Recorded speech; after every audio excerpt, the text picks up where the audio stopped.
Hola, hi, this is Al, your probability and statistics instructor. Let's get to work. In this video, we will derive a very important probability distribution, the Poisson distribution. What we will do is a bit theoretical, but it has practical implications, as we will see. Okay, so first let me show you an example where we have a situation in which our implications will make sense. Okay, example. So consider the following random variable. Consider the random variable x, where x represents the number of bank robberies that occur in a large North American city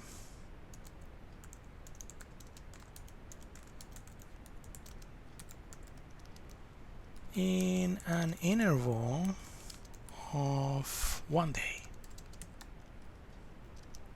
So 24 hours.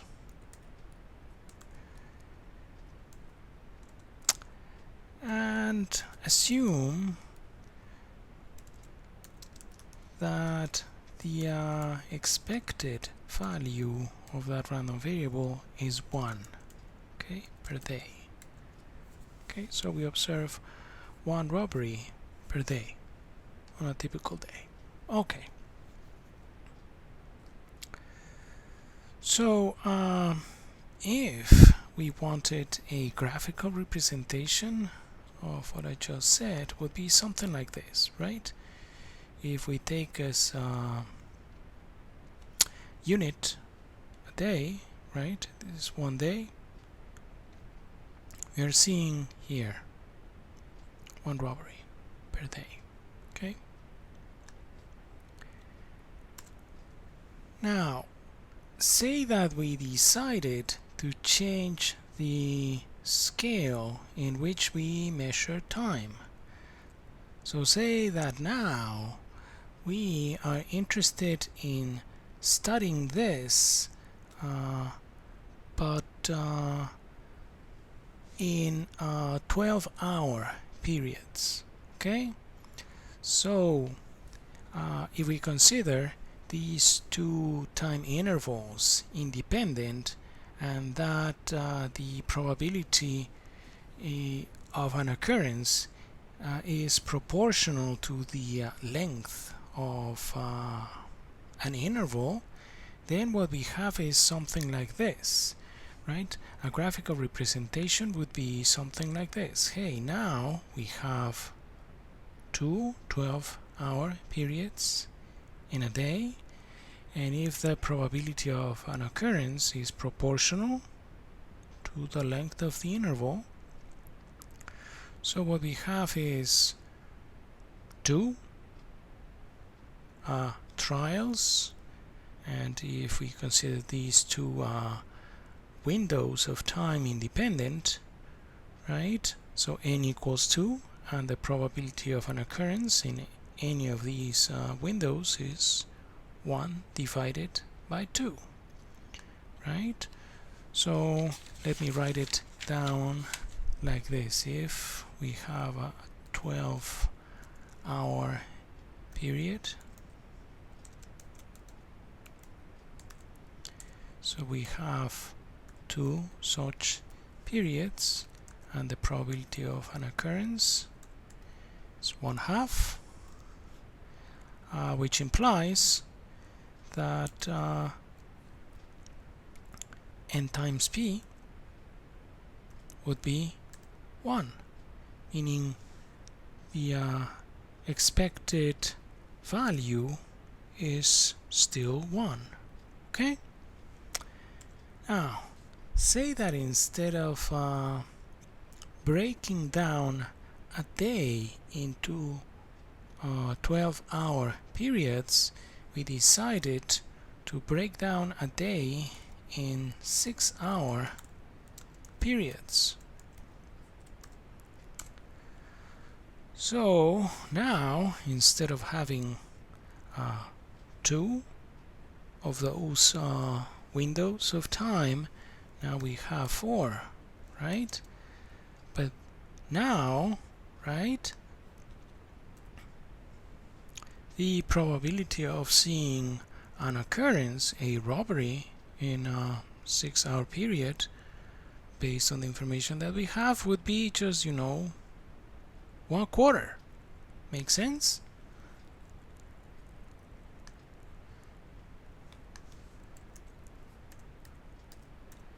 And again, under the assumption of independence of these 4 windows, right, we could think of this as a binomial experiment, right? We have 4 independent trials with a probability of 1/4, right? So the expected value for a binomial is n times p.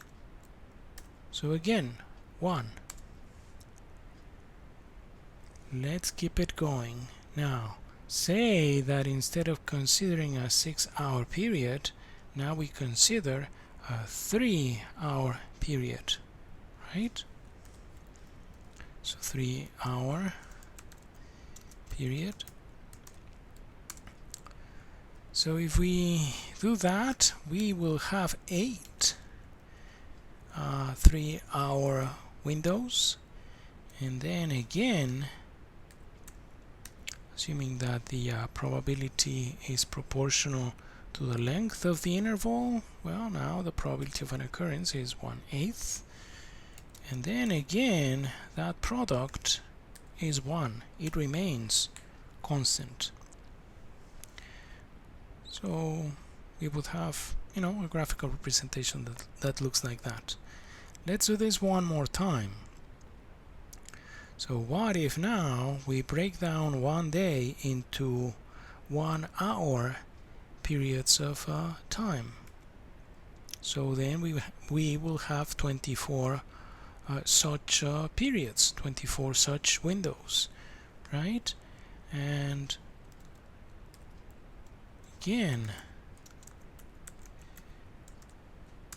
n would be 24. In that case, the probability of observing a robbery in any given 1-hour window would be 1/24, and the expected number of robberies would be 1.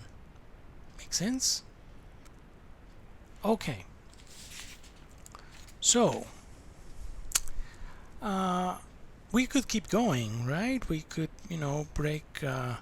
break down one day into, say, 1-minute periods of time, right? And then n would increase, but the probability of observing an occurrence in 1 minute would decrease, right? And the expected value would remain constant. Okay, so what I want you to see is that we have a situation in which n could increase, right? And p could decrease, right? N could potentially go to infinity, right? We could go to minutes, to seconds, and so on, right? And p would be decreasing as n goes to infinity. P would be decreasing to 0, right? But in such a way that this n times p remains constant. Okay, that will be important because we are going to derive the Poisson distribution as a limiting form of the binomial distribution when n goes to infinity and p goes to 0, but in such a way that mp remains constant. Okay, so let me write that down. We will derive the Poisson distribution as a limiting form of the binomial distribution when n goes to infinity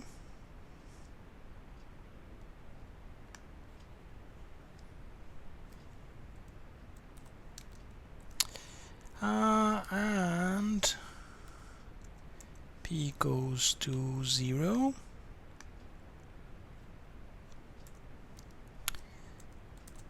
but in such a way that MP remains constant. Our example is an example of such a situation. We could make n increase, to infinity, but then p would go to 0, and that would happen in such a way that that product n times p remains constant. Okay? So now there's another important thing that we're going to be using in our derivation, another important result. Important result for our derivation. This is a result from calc, and it's a famous limit, right? What we are going to have is that the limit as n goes to infinity of 1 minus lambda. Let me find lambda, it's here, divided by n to the n power equals e to the negative lambda power.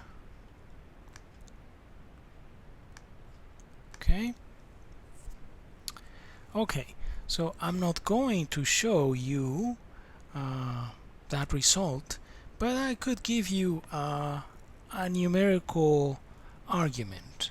Okay, let's use r to see that limit makes sense. So first, you remember e, right? So e is just 2.7182 roughly. Okay, so e to the negative 1, right, would be the same as this, right, or 1 over e, same thing. Okay, so e to the negative 1 equals 0.367879 roughly. Okay, now let me set lambda equal to 1. Okay, makes sense. Now I'm going to start with a small n, 10. Okay, and we are going to compute that quantity, 1 minus lambda divided by n to the n power. So 1 minus lambda divided by n to the n power. In this case, n equals 10. So that's 0.34 something. But we know that we want n to increase, right? Let's make it bigger. Now say 100, see what happens with that quantity, 1 minus lambda divided by n to the n power, 0.36, right? Let's make it even bigger. Let's make it, say, 1 million. Okay, yeah, that's 1 million. Interesting. Let's make it a bit bigger. 10 million.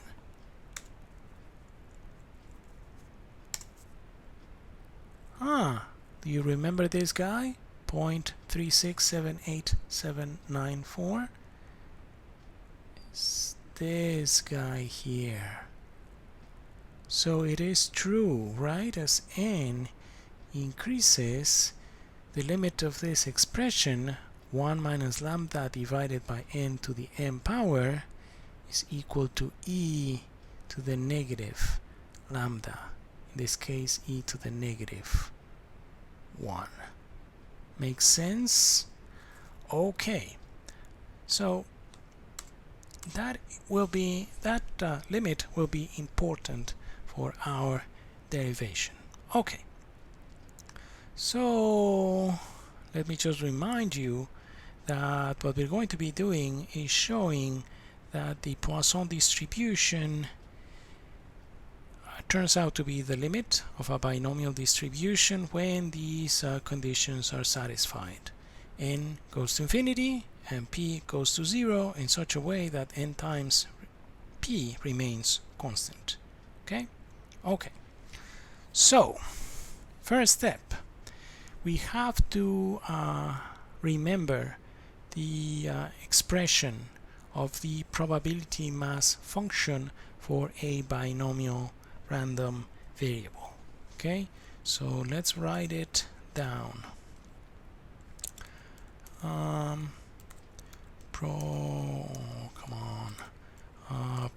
Probability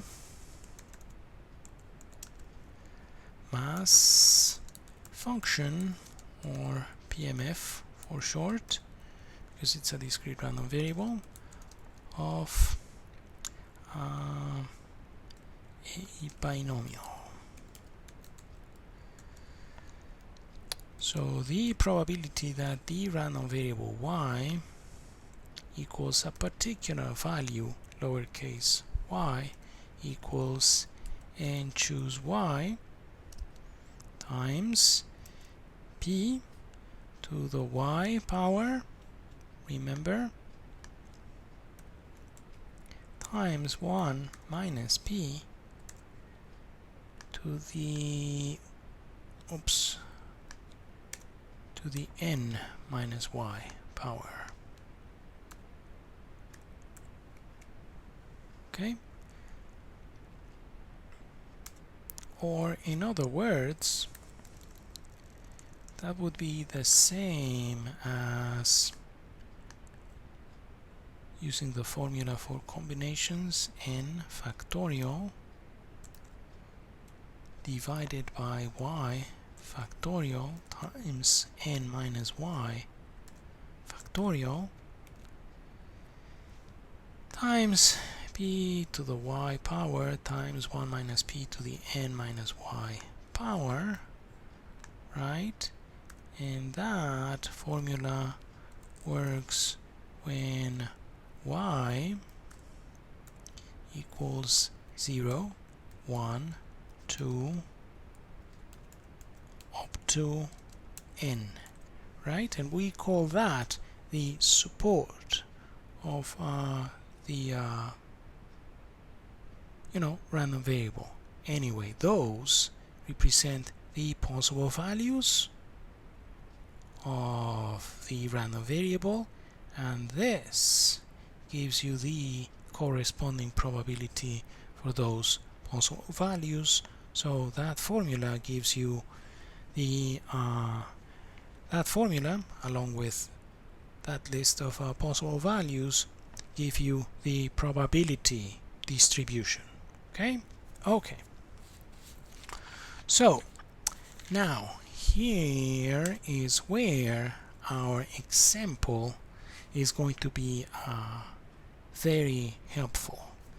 So we are going to remember that for our example, n times p was always equal to 1, a particular number, right?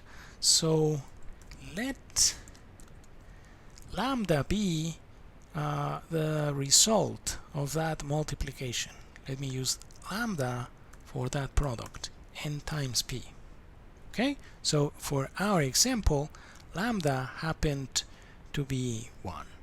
Okay, so we're just using lambda as a label in general to represent that product. Okay, so if lambda equals n times p, if we solve for p, what we end up with is that p equals lambda divided by n. Okay, so we're just solving for p. Make sense? Okay. Now, let's go back to our expression, the one that we had here, right? We're going to start doing a little bit of algebra. Okay, so let me copy paste this.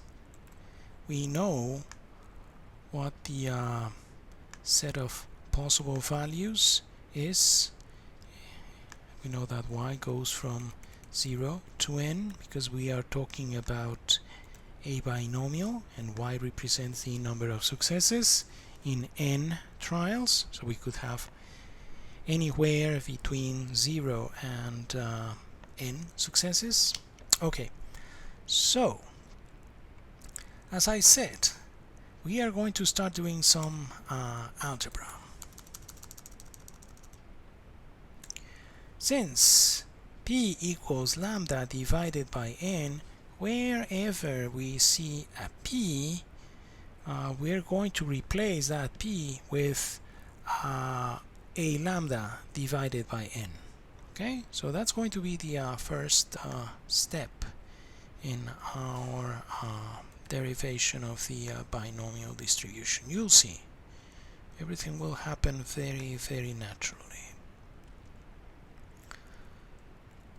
So here, instead of a p, what we want is a lambda divided by n. Okay, same thing goes for this guy here. Make sense? Let's make it look nicer. There we are. Okay, easy, right? First step was really easy. Now, I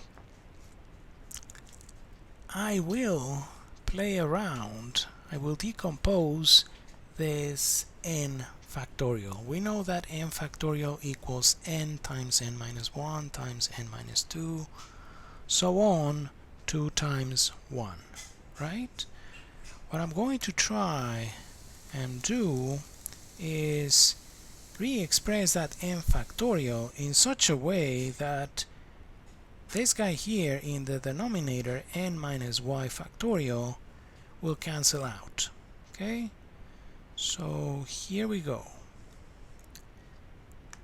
Let me expand this guy here.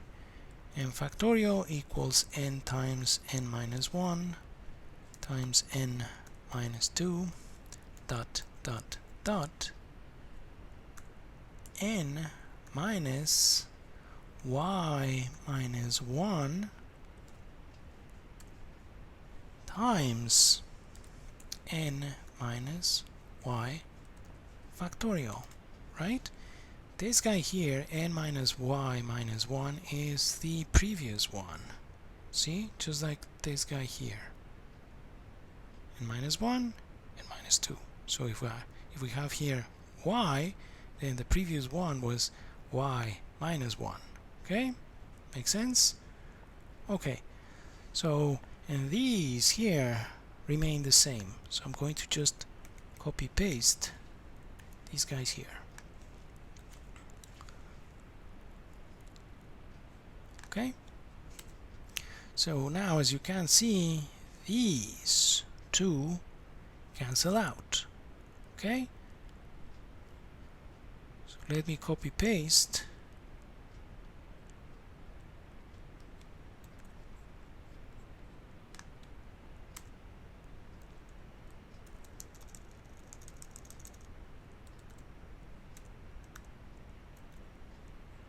Now we won't have this guy here, we won't have this guy here, they cancel out. Okay, next step. Note that lambda divided by n to the y power equals lambda to the y power divided by n to the y power. Okay, so let me try and copy paste that, and then we have lambda to the y power and n to the y power. Make sense? Are we good? Okay. What else? How about we re-express this guy like this, like a product. So this 1 minus lambda divided by n to the power n minus y equals 1 minus lambda divided by n to the n power times 1 minus lambda divided by n to the minus y power, right? You guys agree? It's the same. So nothing too tricky here, right? Just a little bit of algebra. Okay, now I want you to see something here. I want you to count the terms that we have in this product in the numerator. We have 1, which is n, we have 2, which is n minus 1, we have 3, which is n minus 2, and then that means that we have a total of y terms in this multiplication. Make sense? So we have 1, 2, 3 y terms in that multiplication. Okay? Now note something interesting here. N to the y power is the same as n times n times n times n, so on, y times.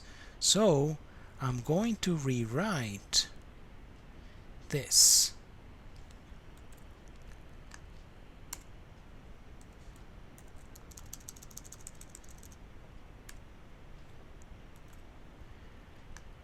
Instead of n to the y power, what I'm going to have here, note that that product here, this is the product of two fractions, so it would be this guy times this guy times this guy, which is the same as this guy, n to the y power,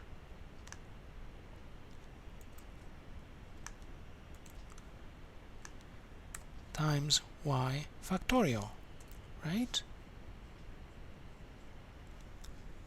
Order doesn't matter in that product. Y factorial times n to the y power equals the same as n to the y power times y factorial, right? And as I said, what I'm going to be doing here is, instead of writing n to the y, what I'm going to be writing is n times n times n, so on, n times.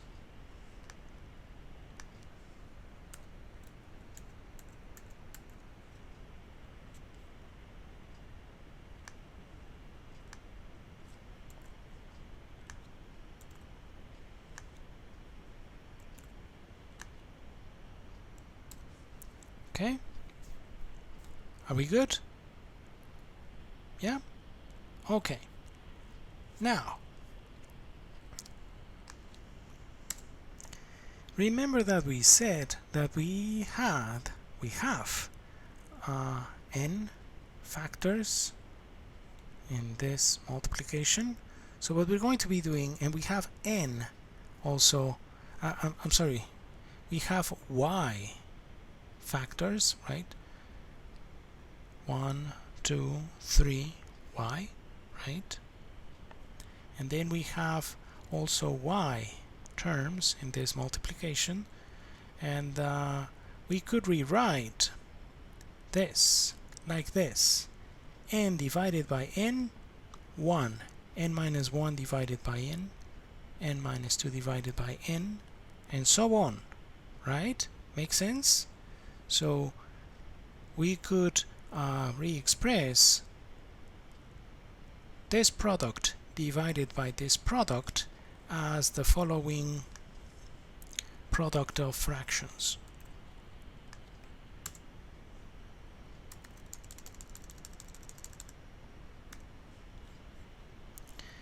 It would be, let me be super specific, it would be, the first one would be n divided by n, this guy, n divided by n. The next one would be n minus 1 divided by n, right? That's the next one. The next one would be n divided by 2 divided by n, and so on. And then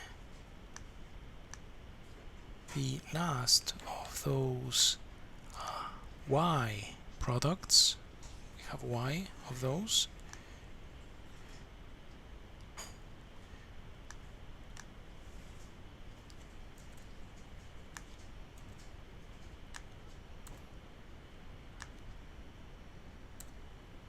is n minus y minus 1 divided by n, right? Easy.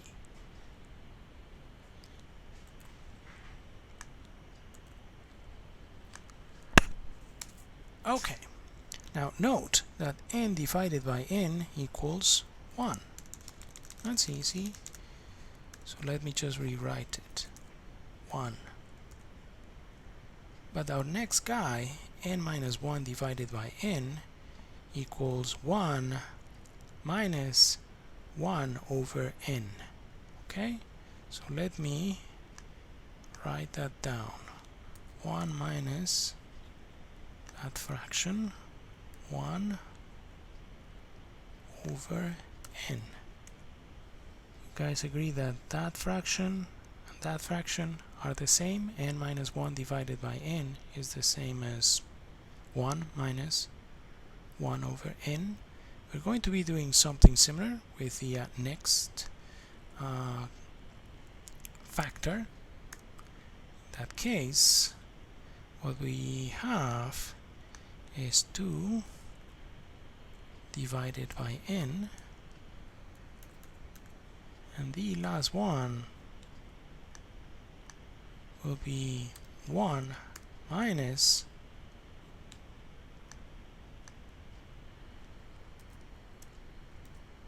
y minus 1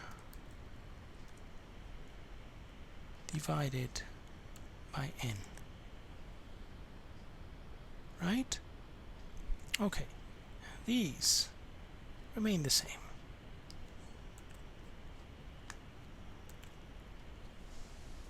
Okay? And remember that this is just another way of seeing, of thinking about the probability mass function for a binomial distribution. Up to this point, we're just rewriting that. Okay? Now, what we said is we are interested in seeing what happens as n goes to infinity with the binomial distribution. Okay, so we want to find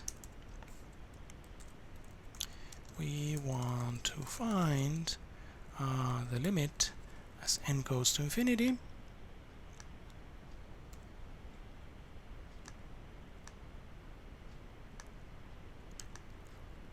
of that probability distribution.